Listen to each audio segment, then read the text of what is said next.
Hello, thanks for tuning in. Today we'll be playing Lyre. I'm about to go back to King Idris's perspective now.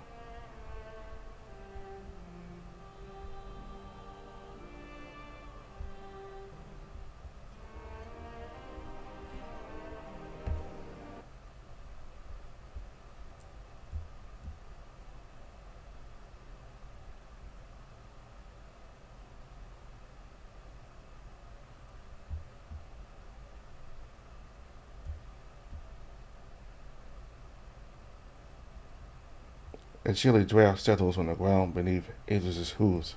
The entire throne room is thick with silence. The silence is so strong that one could possibly hear their own thoughts echoing off the walls. Idris leans into the throne, the great hunk of wood standing tall in the massive ground beneath it.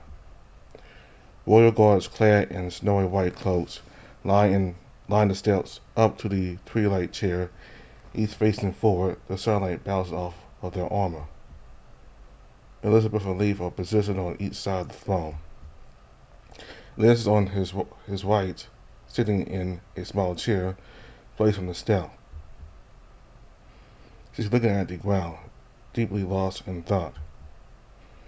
Lee stands off to the left, his arms behind his back, rocking back and forth on his taloned feet nervously. The bird was always scared of this, but what happened this morning has left him more on edge than usual. Idris drums his hard fingertips on the arm of the throne, his pace is draining by the minute. I thought he was already in our custody. Liz looks up from the ground and straightens his posture, glancing in Idris's direction before responding.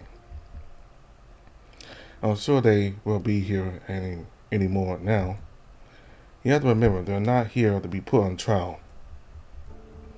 The position they've been put in because of the situation. They've been put between the hammer and the anvil, so to speak.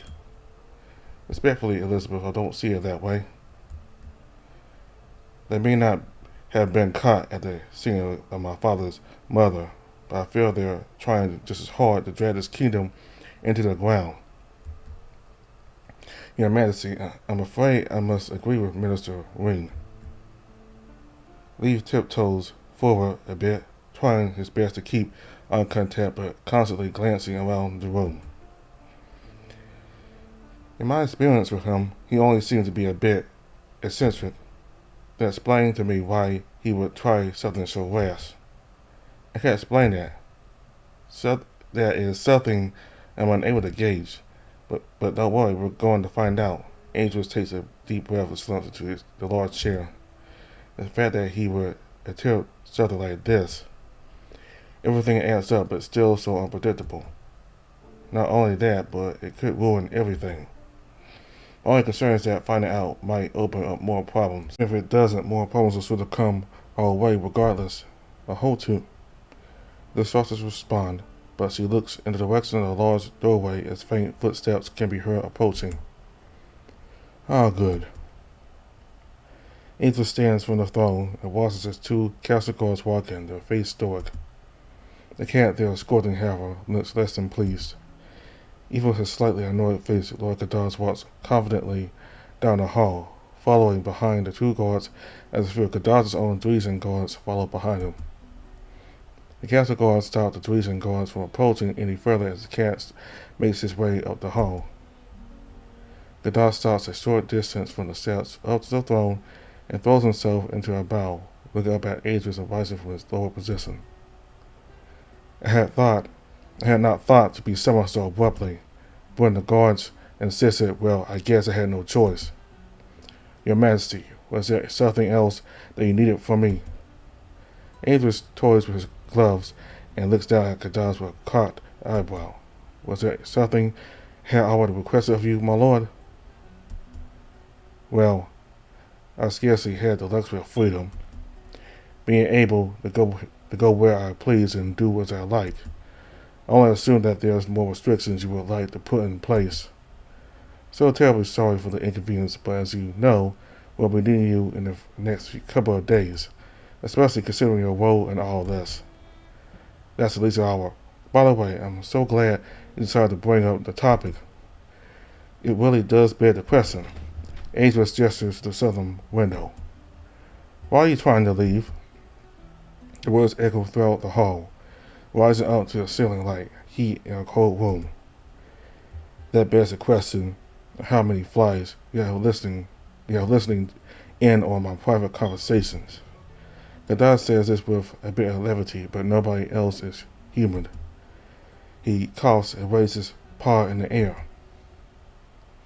I wasn't trying to leave before the trial, if that's what you were thinking. No? What gave you the assumption you could leave at all? The doctor's shoulders rise a bit, hearing this. It just seems that someone decided to slack your It just seems that someone decided to slack your leash a bit too much. It will become very tiring. Having to reel in my close advisors at times is troubling as these. A close advisor who is also a suspect, as you know, according to your dogs at least. Ageless clenches his fist, but his face stays calm. You don't need to remind me that, cat. Kadaz continues. Being a suspect, I'm not much help in an investigation aside from answering the questions thrown my way. My next contribution will, of course, take place 4 days from now. Ageless clenches his fist, but his face stays calm. You don't need to remind me, cat. Kadaz continues. Being a suspect, I'm not much help in an investigation aside from answering the questions thrown my way. My next contribution will, of course, take place 4 days from now. Liz leans forward in her seat, her chin resting on a balled-up fist. What's the point you are trying to make? The dog shifted his weight to his other leg, looking up at Ageless, his large green eyes piercing his own, with a feeling Ageless can't.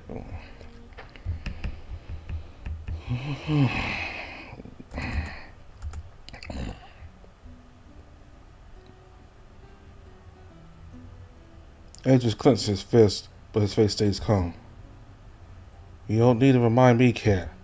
The dog continues.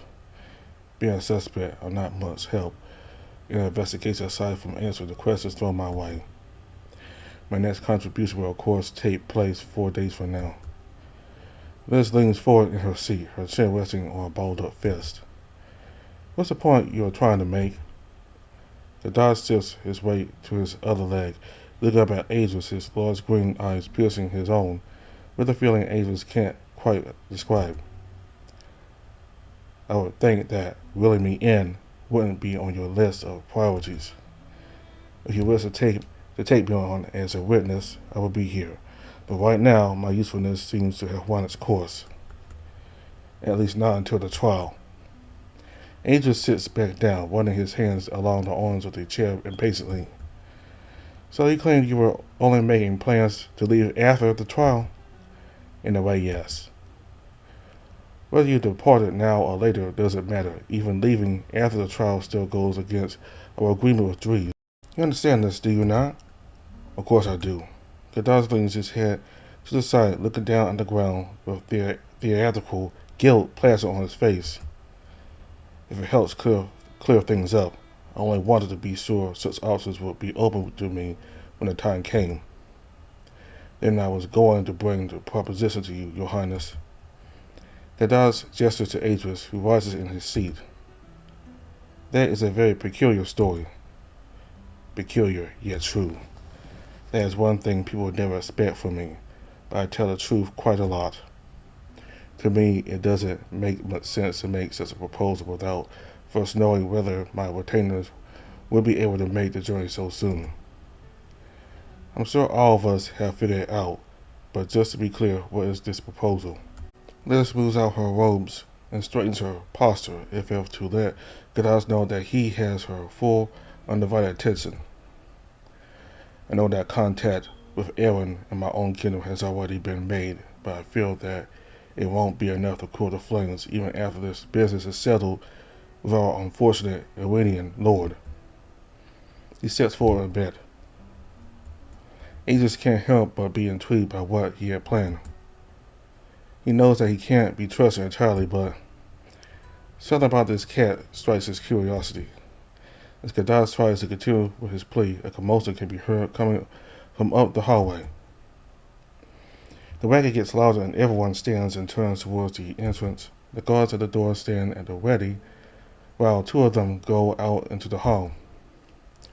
When they return, a few more guards and two members of the Royal Guard enter. One of them is Finn, the eagle, who usually gets assigned with Bjorn. The other one looks to be worse for wear, his arms slung around Finn's shoulder for support. His cape is with an armor scuffed and scratched. Aegis quickly realizes that there's Lyre. His face is wrapped in bandages with one of his eyes covered up. One would be surprised if he could even speak with the amount of bandages wrapped around his snout.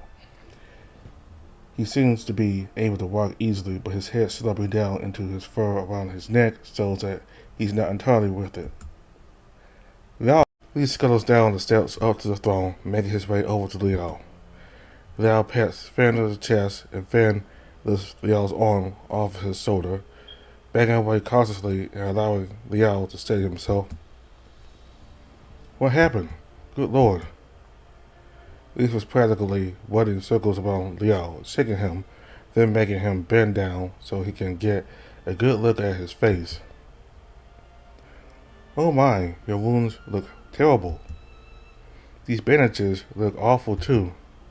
I'm fine. Lyre looks up at Finn. How did this happen to him? Now blushes and looks at the ground, and Aegis can't tell if it's from embarrassment of all of the commotion Lyre is causing.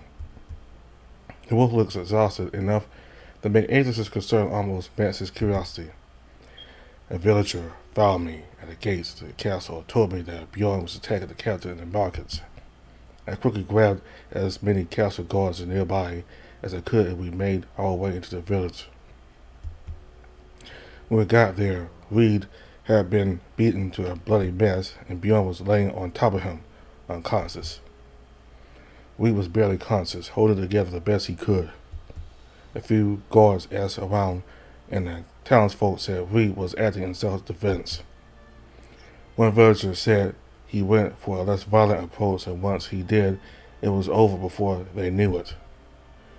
Bjorn's fists were covered in blood, and there wasn't a scratch on him. Why had he passed out then? We don't really know for sure. He's currently been taken to the infirmary. It could be his chest pains again. If they got worse, it could have been what caused him to pass out. Lee turns to Aegis, points to one of the castle guards. You there. I need you to go with leave to the infirmary so you can check on Sir Bjorn. Come back once he no longer needs your services. Lee walks over to Finn, the eagle towering over him. Are Lyre's injuries truly as grave as they look? Or was this just a bit too much bandages from someone hoping to be a field doctor one day? He slowly pans his head in the direction of the other guards, and a few of them try to avoid eye contact. He was all bruised up and bleeding. Looked like he got punched quite a few times in the sniffer. One of his eyes was a bit swollen, but I'm pretty sure it wasn't horribly damaged. Lyre tries to speak up, each word coming out slowly and a bit slurred. The bandages around his snout don't help either, acting almost as a muzzle. I can still see. Lee beckons Lyre to bend down so that he can inspect him. The bird lightly clasps his face between his gloved wings and slightly lifts the patch on top of Lyre's eye. Your eye looks like it would be fine with proper treatment. This got all swollen from being punched so many times. Lee throws his wings into the air in exasperation. Was the blood even properly cleaned? Heavens! Aegis sinks into his seat, letting out an annoyed sigh. No, I shouldn't judge. It's a good temporary treatment. Nevertheless, Lee breaks into a small run towards the door, sprinting backwards and calling out to Finn. Make sure to have Lyre brought to me as soon as possible, of course. The guard that Aegis addressed runs after Lee, following the small bird out into the hall. Lyre clasped his paw to his face, rubbing the side of his head. Lyre, how are you feeling? Do you remember what happened? The doctor is now sitting on the steps leading up to the phone, holding his tail between his paws. Lyre attempts to respond, but the bandages around his face make it difficult to get even a single word out. He grabs the bandages around his mouth and stretches them out, allowing him to move his jaw easier. Finn makes a hasty motion to stop him from hurting himself, but he finishes messing with the wraps and continues speaking. I'll be getting new ones in a bit anyway. To answer your question, I feel fine. I've been through worse. He moves his jaw around uncomfortably while speaking as if setting it back into place. Idris looks at him, eyebrow raised. He knows that the owls had worse happened to him. Still, his pain tolerance must be pretty high. He can't help but remember when he was a young prince and the owl was just a squire. He had to wear that eye patch for a whole week after getting back from. I don't care about any of that. What's really happened in the market? The owl recalls slightly, yet still tries to answer the question. Well, Bjorn tapped me because, hold on, everything's a bit fuzzy. Let's try to start over from the beginning. Now looks around the room, thinking to himself. After a few moments, he shakes his head in disappointment. I'm sorry, but I really can't remember much of what happened. Just feelings and emotions. Everything's a blur. Do you remember when we talked earlier? A little bit, yeah. I remember most of that, actually. He's just this direction. When did you two talk? Well, I went outside earlier. Idris looks back over to Liao, gesturing with his hand. What feelings do you remember? Liao contemplates this for a moment, then answers. Anger. I'd be angry too if someone did that to me. Liao looks down at the ground and saying, I remember I was winning, but I didn't want to hurt him. Is that why you lost? Possibly. Idris leans forward in his seat, places his elbows on his thighs and looking down at Liao. Yes, well, thank you for not butchering one of your guards. Idris knows Liao would have easily won a duel with Bjorn if he truly was out for blood. Bjorn is most definitely to blame for this fight, but why would he do it? I'm sure your recollection of the events will come back in due time. Most likely at your own convenience. Not knowing what or why this happened is truly what bothers Idris. Bjorn is prone to violence, but not without his own twisted reason. The idea that he would last out. Maybe he knows something Idris doesn't. He thinks to himself for a few seconds before Liz speaks up. Yes, let's hope for a full recovery on both ends. Bjorn will be punished accordingly once he wakes up from his hibernation, if all holds true. Idris nods his head. Remember, the Royal Guard causing such chaos needs to be handled with care. No Muslim at all is out of the question. You're free to go, dog. Go have Lee fix you up. We can't have you looking like that on the day of the trial. Idris! Idris holds up a hand, silencing her. This time, don't lose the fight so easily. A dog who can't keep his subordinates in check doesn't really inspire. Now motions to leave in a huff, and as he's walking out, Idris watches from the throne. Better yet, I want you wearing that helmet of yours on the day of the trial. Cover up the bruises and whatnot. Can't have your lover see you like that. Idris, set a good example for the Royal Guard for once. Lyle's already leaving the hall, followed by Finn and the few castle guards still remaining. Kadaz's guards also follow behind and stand by the door. What a show. Liz turns around in her chair, looking at Idris with disgust in her eyes. It makes his stomach lurch, but he was also so no emotion. Must it be so harsh to him? Idris points at the doorway and gestures to the remaining royal guards in the hall. Don't question me in front of them again. Do you understand? Liz has a look of shock on her face for only a moment before she quickly backs down. Her fist is tightly clenched, but Idris doesn't notice. Yes, He almost hated saying that, but he can't let her assume that he can be scolded like a child. The more problems Lyre and the rest of them cause, the more his disdain for them grows. Andrews leans back in his chair, his gaze falling upon Kazaz. You'll have to forgive them for the slight interruption. Nothing like that has happened in a long time. It's all right. When I saw what happened to the captain, I had feared the worst. Why don't we continue from where we left off? What was the proposal you were planning on making? Ah, yes. I understand that you've already tried to make contact with Dries. I'm afraid that it won't be enough, however. So what is it you want? Send me instead.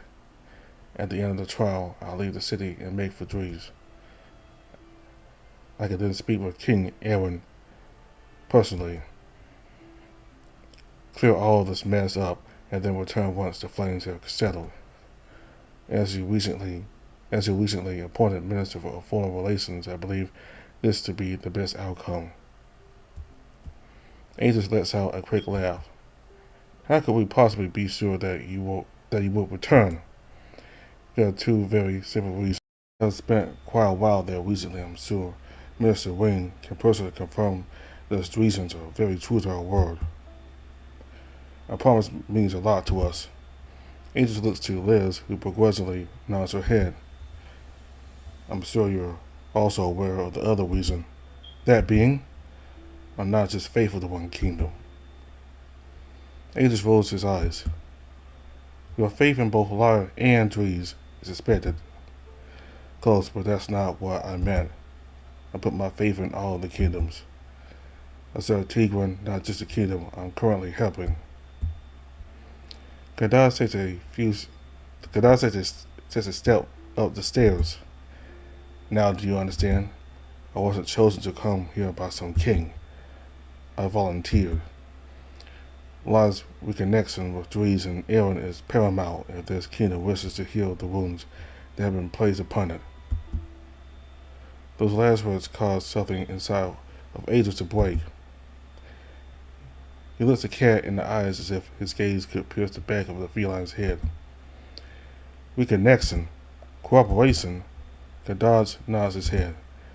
Yes, I'm sure that there are plenty of reasons why that could be beneficial, but the powerful and advanced kingdom of Dries exports many valuables.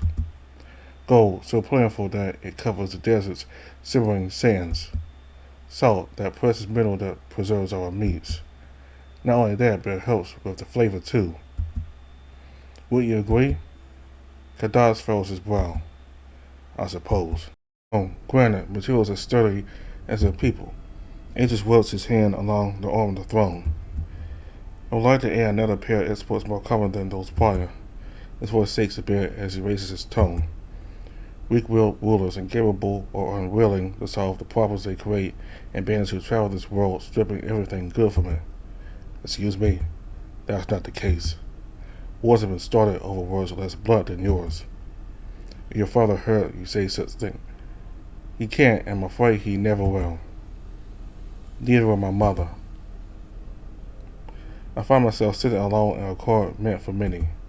My meals are quiet and cold, devoid of motherly concern or fatherly pride. My castle and kingdom goes unchanged without my direct influence.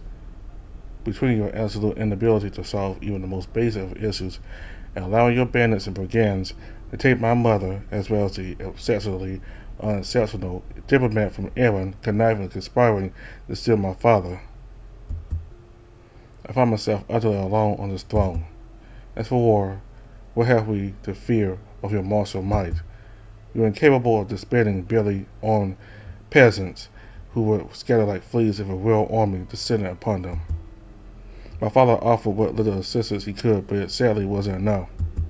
It seems both parties were incapable of ridding the world of this past. That Aegis interrupts him once more, continuing with his rant. I think you'll find my forces far more up to the task of combat while under my guidance. We'll see what happens when 5,000 trained soldiers smoke out that rat's nest.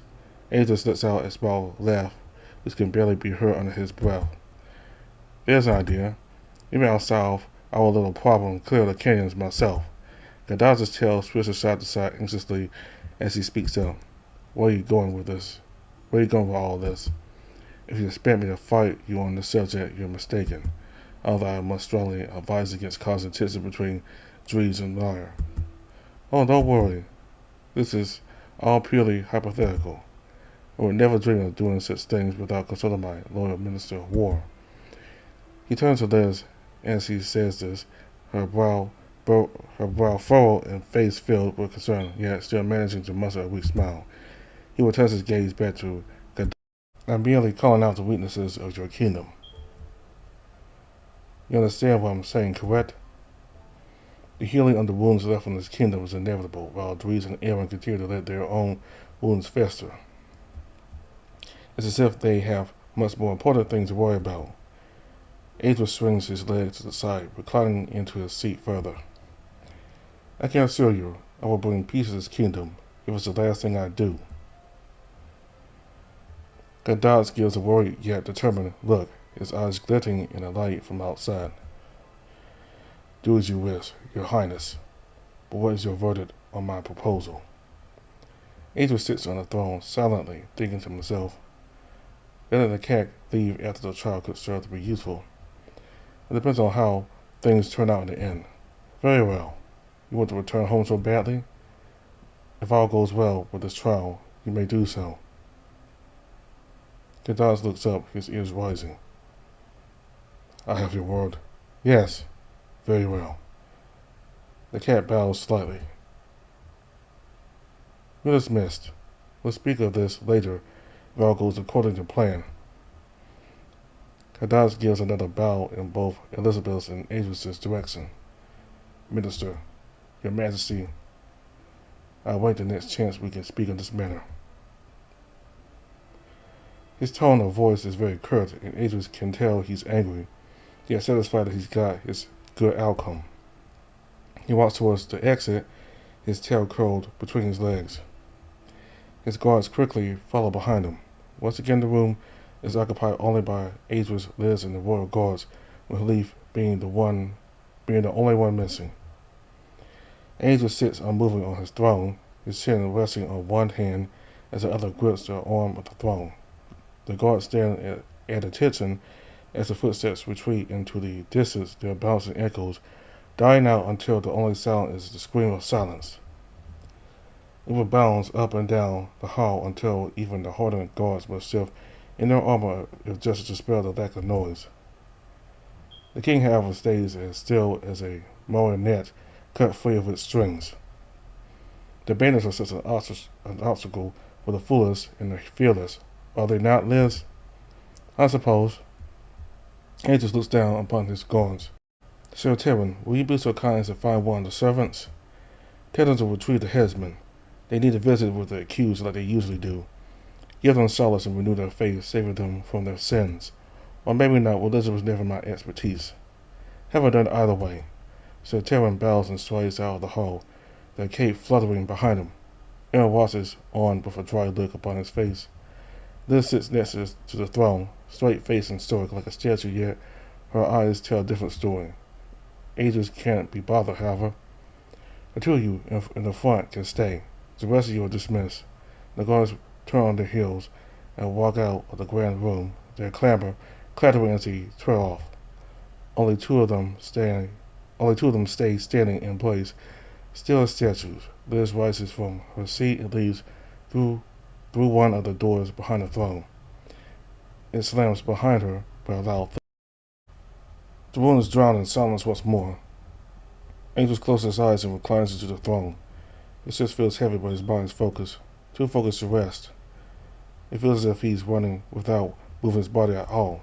Then it stops. Suddenly he's one with himself again. Or had he only left his true self behind?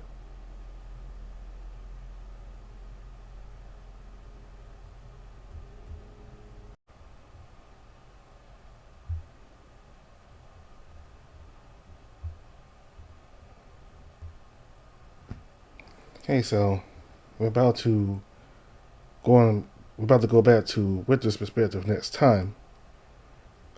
And you notice there at the last minute, a loud buzzing noise There was a helicopter circling around the area that I live. It's been doing that for over an hour now. So you hear that loud buzzing noise, that's what it's coming from, the helicopter circling around the area that I live in. So, looks like King Idris is more confident now. I mean, he's still grieving, but it seems like he's able to. I mean, it's obvious that he's more confident now, and he's actually doing a lot better than I expected in being king. Not so much on policy, but the fact that he's able to think about things before going too hasty into doing them, and that he's able to be, composed and confident. I mean, he's not all emotional and he's not emotional and unstable, where he just makes rash decisions which could put the kingdom at war. I mean, he is more cautious, though he does make it no secret that he makes no secret that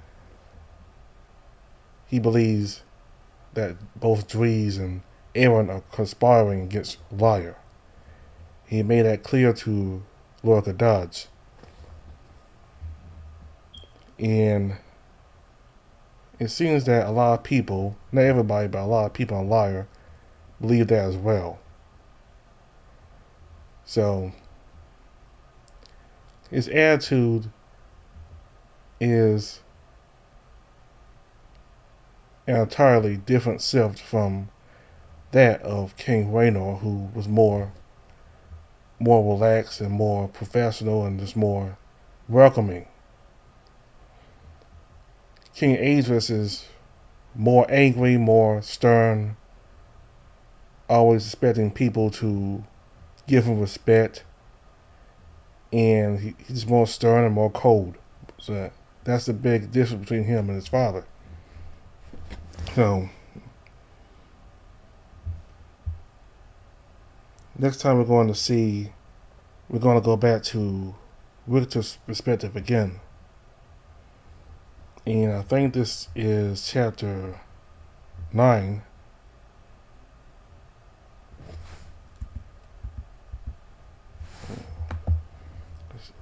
This is chapter 10.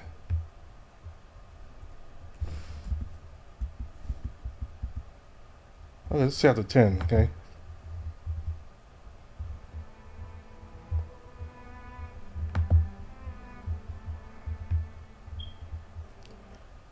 I just want to go back and check to make sure I know what chapter we were on. But we're still on chapter 10. So we'll go back to Richard's perspective next time. So thank you all very much for watching. Goodbye.